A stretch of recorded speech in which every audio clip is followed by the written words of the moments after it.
welcome to this week's Coffee and Hero Show, back after a week's hiatus, just to fill you in on all the goings on in store, new releases, new stock into the shelves, my own pull list, variant covers, and also store announcements as well. So just a couple of things just to go through, certainly store wise. As ever, my itchy feet came through again and I had to change a few things around. So we've got an area off to the side here. You'll notice I'm filming this in a slightly different direction, just to show off more of the store, of course, but it's also because I'm finishing off a section just to the right here. So it was initially all omnibuses, but then lots of random figurines and bits and bobs and random boxes, that kind of thing. It's going to be a dedicated section now. So you have the omnibuses there, but you're going to have dedicated hardcovers for indie books. You're going to have dedicated hardcovers from the DC Black Label range, and you're going to have the epic collections as well from Marvel. So the perfect reprints, full color reprints of classic Marvel stories bound together in story arcs. So it's just going to make it a complete section of reading material, and then the other stuff will be, redeployed, around the store, that kind of thing. So again, it's just about bringing more and more clarity to the store, and certainly more options when it comes to reading material, which is what we like to specialize in. So that was the first thing. The second thing is, this Saturday is Batman Day, though as I said on Twitter, every day in the store is Batman Day. But it's a yearly celebration, and then we always do some promotions in store on to celebrate Batman Day. So with this year, you're going to have 10% off Batman graphic novels. You're going to have 10% off Batman figures and statues, 10% off any Batman CGCs, and then it's going to be 20% off Batman back issues from the base behind me, and then 20% off comic packs, so complete story arcs that have been put together, all the single issues. As well as that, we'll have free comics on the day. There's a couple this year which are specialist. One is, I think, Batman's Murder Mystery Casebook, which is an all ages title. There's also going to be a reprint of Hush #1, and then we've got some Batman Day stock from previous years which will be given out for free with every purchase on the day as well. So definitely worth keeping an eye on that. And then just the last thing I wanted to chat about is going to be a new initiative going forward for the store. So we've been doing a lot of creator interviews recently, and there's a lot of creator-owned titles hitting the shelves soon, and we want to do our best to support those creator-owned titles, especially for creators whose work we love, whose work we admire, and of course they're good enough to give up their time to speak to us. So starting with Old Dog, which is Declan Shelby, obviously friend of the store. Starting with Old Dog, which he's writing, drawing, inking, colouring, putting himself in an early grave for. And then Kaya, which is written and drawn by Wes Craig, who I'm a big fan of. Has obviously been doing the art on Deadly Class for almost a decade. So he's got Kaya coming as well. So what we've done is we've ordered big on these #1s. We're going to start doing this thing where we have sort of a recommended title of the week or the fortnight, possibly fortnight, depending on how releases work. But we're going to offer the #1s at a discounted price. So there's probably going to be 20% off the RRP, for example. Now, if you've pre-ordered these titles, you'll still get those titles at that price. It's not like this is just, for new customers only or whatever. If it's a title we've selected as one that we are proud to stand behind and highly recommend, we'll do it at a reduced rate. It means you can try the #1, see what you think, and then obviously if you want to stick with it, you can let us know and jump on from #2 onwards. So as I say, we'll be kicking it off with Old Dog and Kaya, and then obviously keep an eye moving forward. We'll essentially have a little display at the counter, recommended title of the week, that kind of thing. But I think it's just important to support the creator-driven industry where we can. Obviously a lot of guys make their money through DC and Marvel and everything else, but once it comes to creator-owned comics, they tend to make more off the back end of it, but also they retain creative control. And in fairness, a lot of the best stuff is independent. You'll see when I go through my own pull list here, a bulk of my pull list this week is independent comics. Although it doesn't really sound weird saying Image and Boomer stuff are independent, but it just means independent of the big two, so to speak. But yeah, we're quite excited by that initiative, and we'll look forward to seeing how it goes. So as I say, Old Dog and Kaya will be the first two, and then just keep an eye on the socials and in the store from then onwards, and we'll keep up to date with whatever other ones we go to. So moving away from that, we'll move on to the table in front of me, of which of course there's tons of stuff, as there always is. So we've got my pull list here, we've got variants in this week. I've also pulled a couple of variants from last week because I'm aware that I didn't do a show last week. I just wanted to show a few things off, and then we'll show you the new stuff that came in this week, which is its usual mix of sort of hardcovers, deluxe books, trade paperbacks, some all ages stuff, that kind of thing. So if we kick things off with the variant side of things, we'll start there. So in terms of variants, again, some of these are out this week, some are from last week that we got decent stock in out of just because we thought they were awesome covers. So one is this week, which is Venom number 10. This is Paulo Siqueira doing the variant cover for that, which is a name that you will see twice this week because also it is Daredevil number 3, and this comes with the Paulo Siqueira variant cover as well, featuring Punisher as well as Hornhead himself and Electro Daredevil. You've also got these really cool Leonardo Romero variant covers. I really like these. I took one of these myself as well. In this case it's for Amazing Spider-Man, but I just like the sort of negative space style of it. Next up we have one, I kid you not, from Choku, is the name of the artist, with an exclamation mark no less, doing a variant cover for Future State of Gotham number 17. So again, that's out this week. And then a couple from the last week or so, we have Batman 127. This is an absolutely glorious Gabriel Del Otto cover. Again, obviously being DC, it's cardstock as well, but I just thought that was particularly nice. If you're still wondering whether to jump into the Ram V Detective Comics, they did a second printing cover for 1062, which is the jumping on point, which is this absolutely glorious cover by Julian Totino Tedesco. So again, second printing, but that's the complete of the first issue from Ram's run.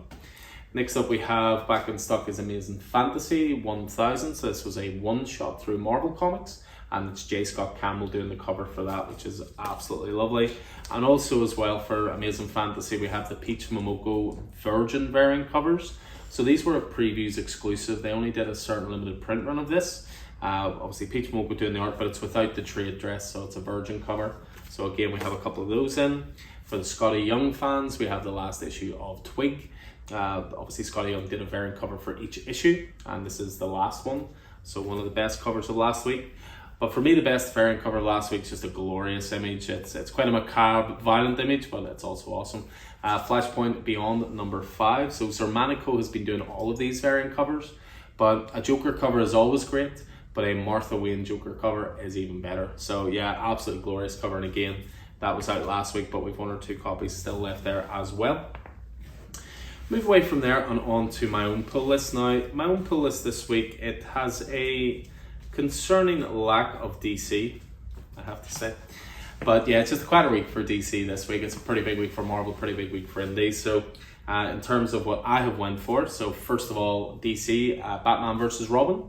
So this is from Mark Waid, who's made a bit of a return to DC Comics recently. Of course, doing Batman, Superman, World's Finest.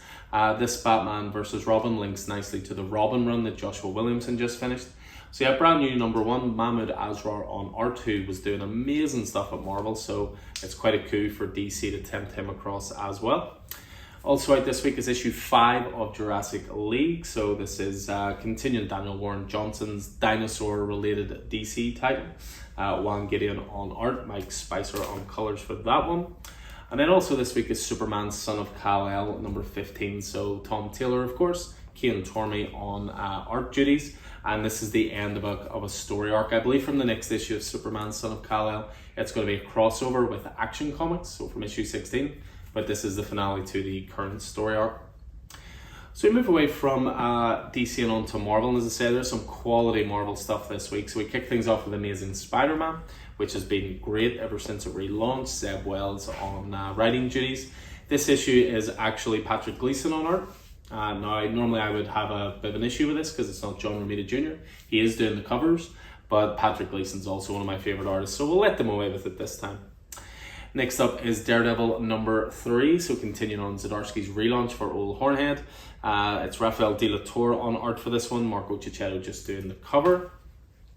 We have the 3rd issue of Edge of Spider-Verse, for all you spec merchants out there, as we continue to show off more and more variations on Spider-Man.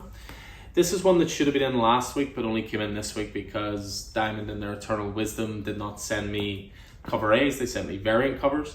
But the cover A's are in this week. So Ghost Rider number 6, again continuing on the brilliant Benjamin Percy run. This is the best Ghost Rider story I've read in ages. And Wolverine making a guest appearance this week, as he was also in Amazing Spider-Man. Clearly Wolverine is getting everywhere this week, because here he is again for Midnight Suns. This is a brand new #1 from Ethan Sachs. So bringing together the team, you know, of Wolverine, you've got Blade, you've got Ghost Rider, you've got all kinds of people involved with this one. So I'm looking forward to tucking into that. Well, it's Wolverine again. Wolverine's becoming like Batman this week. Everywhere, new Fantastic Four, issue 4. I think again this was a release last week, but just I didn't have enough copies for myself. So that's why it's on my pull list this week. But again, just fun going back to the 90s continuity, Peter David doing that. This week sees the release of a new Predator issue as well. So Predator #2, Briss on writing, Kev Walker on art. So continuing that, we have the last issue of Star Wars Obi-Wan, the 5-issue miniseries having Obi-Wan looking back at some of the big moments in his life and recalling those adventures. So issue 5, I believe, is last of that. And then of course we have Venom as well. We're at issue 10. So Al Ewing and Brian Hitch on art for that. And again, that's Venom this week. But as I say, you can tell always with my pull list, always tons of indie stuff on it, tons of great looking indie stuff, no less. So first of all, you have the Bone Orchard Mythos 10,000 Black Feathers #1. So this is a new sort of shared horror universe that's being set up through Image Comics. They released their first graphic novel, which was called The Passageway, and now they're doing a little bit of a single issue series. So it's Jeff Lemire and Andrea Sorrentino on art, and then Dave Stewart doing colors as well. So one for you horror fans. Next up we have Dark Beach. This was a 6-issue miniseries from Behemoth Comics, which I've really enjoyed. It's all about a world with no sun. So they actually create an artificial sun. And some good sci-fi stuff. 6 is the last issue, so that'll be hitting trade soon if you missed out. This week's always going to be a good week because we have brand new Do a Powerbomb, easily in the top 3 titles in comics at the moment. And I say that not just because I'm a wrestling mark, but also because it's just a brilliant story. Daniel Warren Johnson doing the writing duties and art as well. Mike Spicer on colors. Phenomenal series. So good. Next up we have Dogs of London, which is sort of a mafia set story. A few supernatural overtones to it as well. Peter Milligan on that. That's through Aftershock Comics. We have issue 2 this week of Love Everlasting, which is Tom Keane and Elsa Chartier's sort of time-traveling, body-swapping, romantic, genre-defining title. It's a lot of things, but first issue was great. We still got a couple of issue 1s in stock if you do want to give that a go, and then issue 2 is this week. The Ocean Will Take Us. This is from Rich Dueck, who, you know, we really enjoyed his work through Sea of Sorrows. He's doing The Ocean Will Take Us here with Carlos Olivares. Issue 5, I think, maybe the last issue, so again, hitting trade soon. We have Righteous Thirst for Vengeance, which is Rick Remender and Andre Lima Arroyo's deep set revenge violent tale. I think 11 or 12 might be the last issue of that as well. New AWA one this week, which is Sacrament, so issue 2. Again, Peter Milligan loves working at AWA, clearly. I've been told this is great. I'm a little behind in my reading, so I've issue 1 set to the side and now issue 2. We have a one-shot called Until My Knuckles Bleed, One Deadly Shot. So this is from Victor Santos. Victor Santos you might know from a series called Polar, which actually got a Netflix adaptation with Mads Mikkelsen. It's quite a fun movie. But these are a series of one-shots which have been really, really good about retired superheroes taking up the mantle again. And then the last one this week for me is Silver Coin. So we're continuing on the horror anthology, different writer every time, same artist and creator, which is Michael Walsh. This one is from Pornsak Pichishow, who of course did brilliant work recently with The Good Asian. So that is my pull list for this week. There are of course other titles beyond that, which are not on my list, but will of course be on the racks this week as well.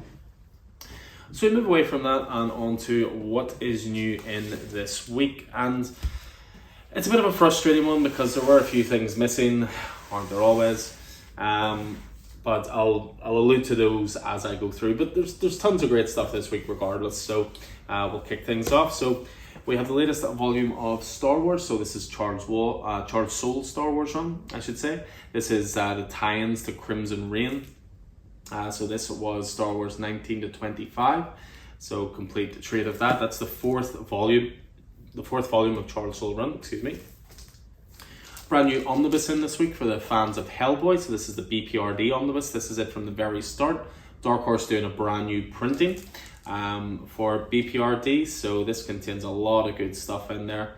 Yeah, some really good creators involved with this as well. Mike Mignola, Christopher Golan, Jeff Johns, Michael Van Oeming and others. So if you're looking for a jumping on point, that is you. Next up we have Suicide Squad King Sharks. This was a 6-issue mini-series that came out not long after the Suicide Squad came out. Tim Seeley, Scott Collins on art. We have the complete 5-issue mini-series of What If Miles Morales. So this was tons of good talent involved with this as well. You know, John Ridley, Paco Medina, Edgar Salazar. A lot of good talent involved with the What Ifs for Miles Morales. Next up is an anthology book, which is Batman Black and White. This is already out in hardcover, but it hits trade paperback, so slightly cheaper option. But this is an absolute who's who, as you can see on the back of Batman creators. You know, David Aja, Nick Darrington, Bengal, Jen Bartel, Elsa Sharte, Becky Cloonan, Scott Snyder, Greg Capullo, Paul Dini, Nick Dracota, Mitch Gerard, Daniel Warren Johnson, Jimmy McKelvey, James Stocco, Greg Smallwood, Brandon Thomas Leawick. There's a lot of talent involved in this book. So yeah, all tons of short stories, all done in that black and white art style. Next up we have Ben Reilly's Spider-Man, 5-issue miniseries again, set during that sort of 90s continuity. J.M. DeMatteis on writing duties for this, and David Baldion on art.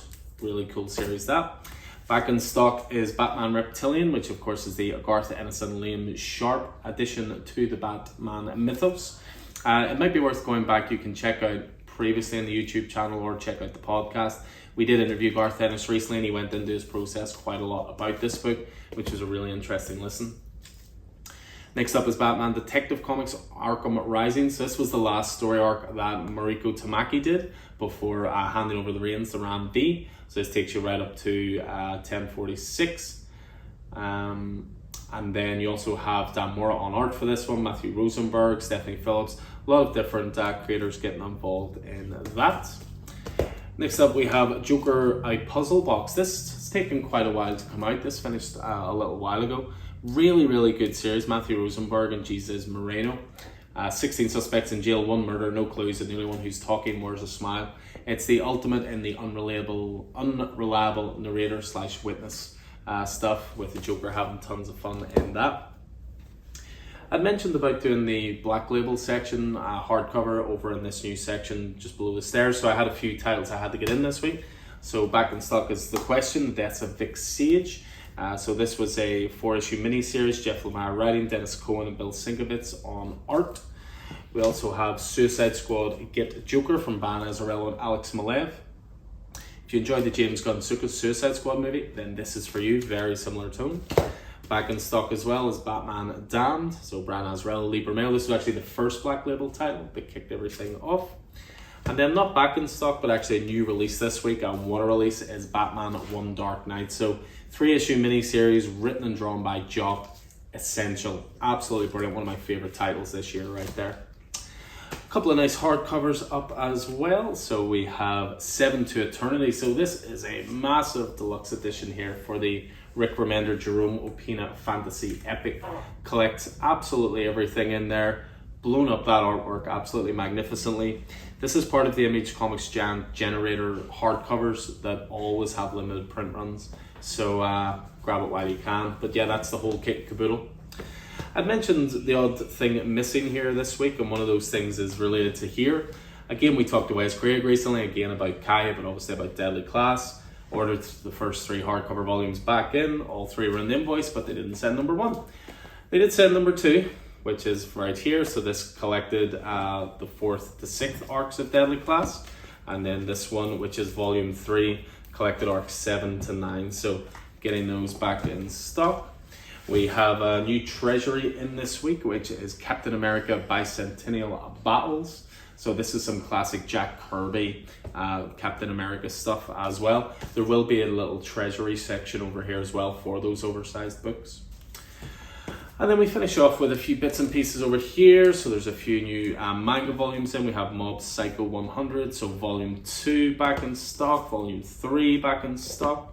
We have a new kids book, well I say kids, it's all ages, but this is My Buddy Killer Croc, so for those who like their DC stuff and have some younger readers.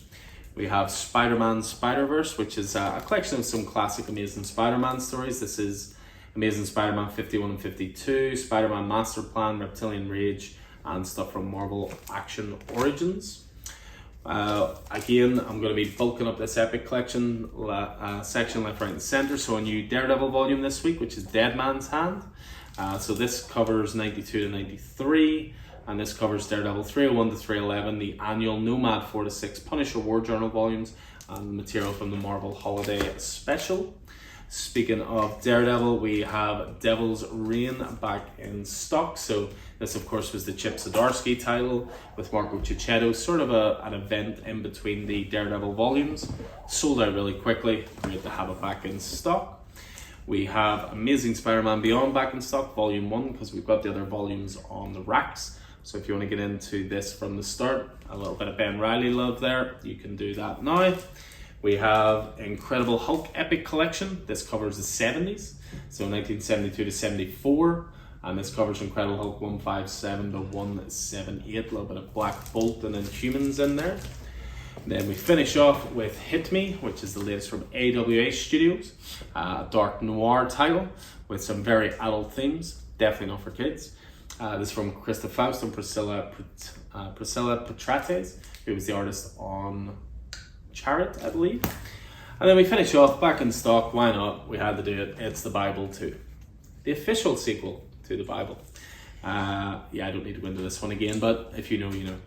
So that's back in stock as well. So yeah, all these things will be going out onto the racks this Wednesday, New Comic Book Day. So they'll all be available from then. As ever anything appeals to you, just drop us a message. Any single issues that you missed out on, that you saw on my pull list, that you like added, just get in touch. We'll always get you sorted. So, but in the meantime, you know, thanks for watching. I hope this proved useful as ever. As I say, make sure to go back and check out some of those creator interviews we did recently. They were really, really cool, and lots of really good chat in there. And outside of that, I look forward to seeing you in the store soon. So one last thing I should say is that we will be closed next Monday, as I believe nearly all of town will be. But just in case you were planning on making a trip to us next Monday, which will now be a bank holiday, Smithfield itself will actually be closed. So just to let you know. So get in this Saturday. If not, if you can't make it in, we'll see you then. Thanks again, guys. See you soon.